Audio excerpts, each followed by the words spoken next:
Pessoal, aqui nessa atividade, então, ó, se a gente fosse pular aqui direto para o nosso contexto da questão, tá? A gente precisa calcular, então, uma queda de pressão para um tubo de 12 centímetros de comprimento para um líquido viscoso que tem esse coeficiente aqui de viscosidade, ó, 0,05, com o escoamento de 1 vezes 10 a menos 5 e os seguintes raios variáveis ao longo do seu comprimento. Então, ó, nós temos um tubo, 12 centímetros, tá, de comprimento. Esse tubo, percebam que ele foi fracionado, pessoal, em 6 subintervalos aqui, ó, contando a partir do primeiro, tá? E para cada um desses subintervalos nós vamos ter aqui um raio diferente, aqui, ou seja, é um tubo aí de 12 centímetros que ele é meio enrugado, né? Vamos dizer desse jeito. E nós precisamos calcular o valor da queda de pressão aqui em cima desse tubo. Pessoal, nós vamos calcular essa queda de pressão, gente, simplesmente fazendo a integral dessa expressão que nós temos aqui, ó, tá? Onde esse F que vocês estão vendo aqui, pessoal, ele é uma força que é dada por esse número que está aqui do lado, é calculada dessa forma. Só que aí, gente, eu quero que vocês entendam que para cada valor que nós temos aqui, ó, da distância do tubo, nós temos um valor diferente de raio, tá? Então, nos diversos pontos que eu tenho aqui do nosso tubo, pessoal, eu vou ter diferentes forças aqui no nosso processo, tá? Então, uma ideia que seria interessante aqui da gente fazer para resolver essa integral, tá? Seria que a gente viesse aqui, por exemplo, nessa tabela, criasse uma nova coluna aqui, ó, tá? Tô fazendo só em forma de rascunho aí para a gente poder iniciar. E nessa nova coluna eu colocasse aqui a força, que é dada em newtons, ó. Afinal, ela vai ser dada em newton porque nós estamos trabalhando aqui com as unidades já no sistema internacional. Bom é que eu não vou ter que ficar fazendo manipulação de unidades aí, tá? Ajuda bastante. E aí, gente, ó, o que nós vamos fazer? Nós vamos pegar essa equação aqui, a gente vai substituir o valor de cada um desses raios que nós temos aqui, ó, no lugar desse R elevado à quarta, tá? E nós vamos obtendo valores diferentes que nós temos aqui para força. E aí, pessoal, depois que a gente tiver esses valores de força, tá? A gente consegue calcular o valor dessa queda de pressão fazendo a integral aqui, ó. A gente passa a integral dos dois lados, beleza?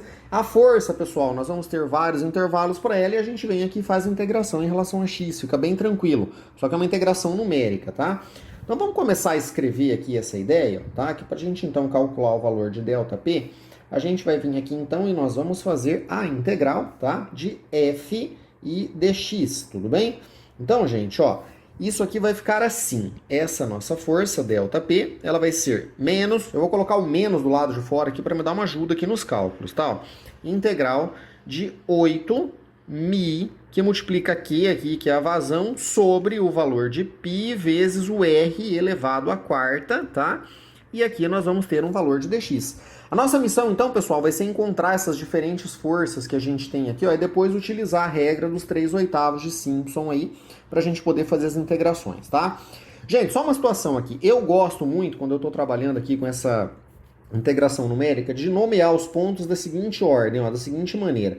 Eu gosto de começar com o primeiro por x0. Vou explicar para vocês já, porque tem um macetezinho que eu uso para lembrar aí da regra dos 3/8 de Simpson, tá? Se eu chamar de x0 o primeiro ponto, ajuda bastante, ó. Então, x1, x2, x3, aqui x4, x5 e x6, ó. Então, percebam que eu tenho a partir do primeiro, que é o x0, tá? Que o meu tubo aqui ele foi dividido em 6 subintervalos e eles estão com espaços iguais. Isso facilita bastante, tá certo? O nosso cálculo, tá? Então, gente, ó, próxima situação que eu vou fazer aqui então vai ser calcular o valor dessa força para a gente poder depois aplicar aqui a regra dos 3/8 de Simpson. Vamos lá. Eu vou contar com o Excel para isso, né? Afinal de contas, nós vamos ter números aí muito ruins de trabalhar, tá certo? Então, ó, eu já deixei aqui, eu chamei de x0, x1, tá? Uma planilha. Copiei o valor aqui, pessoal, ó, da tabela que foi dada no exercício pra gente, tá? E agora eu vou calcular, então, essa força. Lembrando, então, que a força ela vai ser dada, ó, por esta equação aqui. E os valores nós já temos aqui, ó, no enunciado do exercício. Então, nós vamos usar o Excel para nos ajudar aí nessa situação, tá? Então, percebam, gente, ó, nós vamos ter aqui 8μ vezes o valor de Q0. Vocês podem colocar o menos aqui agora, tá certo? Ou podem colocar o menos depois, tá? Eu vou colocar o menos agora, beleza? Então vamos começar aqui, ó, com igual, tá? Aí, pessoal, ó, eu vou abrir um parênteses porque nós vamos trabalhar com uma divisão aqui, né? Ó, então tem esse sobre aqui, tá? Então vamos colocar aqui, ó, menos 8, tá? Que multiplica, ó, é o asterisco, o valor de μ, que é 0,005. Tudo bem? 0,005, não pulei? Cadê ele? Aqui, 005. Beleza. Isso aqui, pessoal, que multiplica o valor do nosso Q, que é a nossa vazão, tá? A nossa vazão, pessoal, foi dada aqui no enunciado do exercício, ele vale 1 vezes 10 elevado a menos 5. Gente, vocês podem colocar aqui, tá? 1 vezes 10 a menos 5, ou simplesmente 10 a menos 5.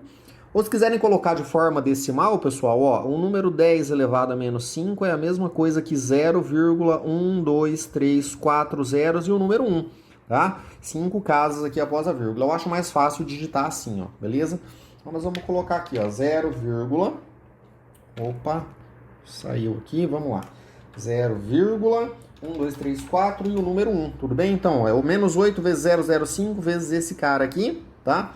Vou fechar o meu parênteses, beleza? Agora nós vamos colocar aqui, ó, um dividido, tá? Nós vamos colocar o pi. Pessoal, o pi, a gente digita pi, tá? Se eu abrir um parênteses e fechar um parênteses, ele entende aquele pi como sendo 3,1415 lá e tudo mais, beleza?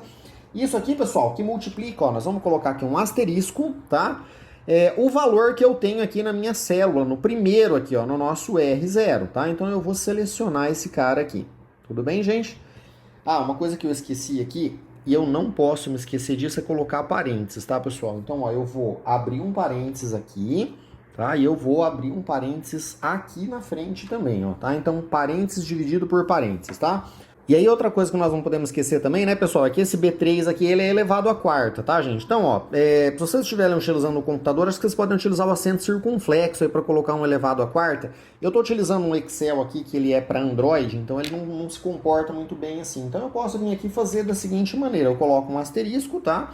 Como ele é elevado à quarta, eu vou colocar ele 4 vezes, ó, não tem problema nenhum, tá? Então, a gente coloca 4 desse nosso B3 aqui, que é o valor onde está o meu primeiro raio, ó. Tudo bem, gente? Beleza? Então, na hora que a gente fez essa digitação, eu venho aqui, aperto um Enter ali no meu teclado e ele coloca esse valor pra gente. Essa daqui é a força aplicada a esse raio, tá? Pessoal, ó, então a partir de agora eu vou simplesmente utilizar o comando de preenchimento do Excel aqui. A gente clica, arrasta aqui pro lado, ó, tá? E a gente vai obtendo os valores que nós temos aqui para todas essas nossas forças. Tudo bem, gente? Então é bem tranquilo aí depois que a gente faz esse procedimento, tá? Então, a ideia aqui, eu posso pegar esse arquivo aqui, tá? E colocar ele lá no nosso modelo de respostas, enfim, vocês podem decidir ali como que fica melhor para vocês. Eu vou só minimizar aqui por enquanto para a gente não vir aqui e fazer a aplicação aqui dos nossos 3 oitavos aqui de Simpson, tá? Então, pessoal, ó, a regra ela funciona assim, tá? Como